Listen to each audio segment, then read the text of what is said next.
దేవుడు అంటున్నాడు, పురుగు వంటి యాకోబు, స్వల్ప జనమగు ఇశ్రాయేలు, నేను ఎలా తయారు చేస్తానో తెలుసా? నలిపేసే నురిపిడి మ్రానుగా చేస్తాను. నలిగిపోయే పురుగుని దేవుడు ఎలా చేస్తాడంట? నలిపేసే నురిపిడి మ్రాను. నురిపిడి మ్రాన్ అంటే ఏంటంటే థ్రెష్ హోల్డ్ ఇన్స్ట్రుమెంట్ అంటారు. వాటి మధ్యలో వీట్ అంటే ధాన్యం వేసి బాగా దాన్ని పిండి చేయడానికి వాడతారు. అయితే దేవుడు అంటున్నాడు, నిన్ను గోధుమలాడించే ఆ యొక్క నురిపిడి మ్రాను కాదు, కొండలను పొట్టు చేసే నురిపిడి మ్రానుగా చేస్తారట. పురుగులను తీసుకెళ్ళి దేవుడు ఎలా మారుస్తాడంట? కొండల్ని పొట్టులు చేసే నురిపిడి మ్రానుగా చేస్తానంటున్నాడు. దేవునికి సిచ్యువేషన్స్ మార్చడం అసాధ్యము కాదండి, ఆయనకి సమస్తము సాధ్యం.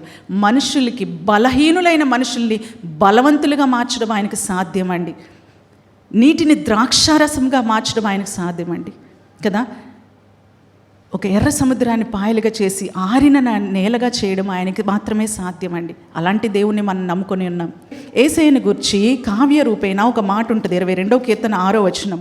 నేను నరుడను కాను, నేను పురుగును, నరుల చేత నిందింపబడిన వాడును, ప్రజల చేత తృణీకరింపబడిన వాడును.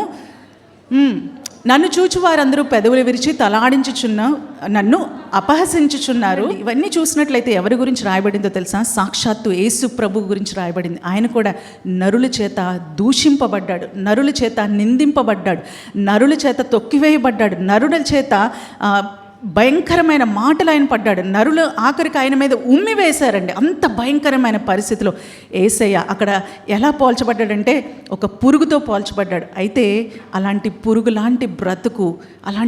లాంటి బ్రతుకుని దేవుడు ఎలా మార్చివేశాడో తెలుసా? అన్ని నామముల కంటే పైనామంగా హెచ్చింపబడినట్లుగా దేవుడు ఆయన యొక్క నామాన్ని హెచ్చించాడండి. ఈరోజు మీ పరిస్థితి ఎలా ఉంది? మీ పరిస్థితి ఏంటి? నేనేమీ చేయలేను, నా పరిస్థితి ఇలాగే ఉంది, పురుగులాగే ఉంది, స్వల్ప జనంలాగే ఉన్నాను, ఫైనాన్షియల్గా చిదిగిపోయి ఉన్నాను, హెల్త్ పరంగా చిదిగిపోయి ఉన్నాను, ఎందులోనూ చూసిన పురుగు లాంటి బ్రతుకు నాది అనుకుంటున్నారేమో. దేవుడు అంటున్నాడు, పురుగు వంటి యాకోబు, స్వల్ప జనమగు ఇశ్రాయేలు, నేను ఎలా తయారు చేస్తానో తెలుసా? నలిపేసే నురిపిడి మ్రానుగా నేను చేయబోతున్నాను. హల్లెలూయా.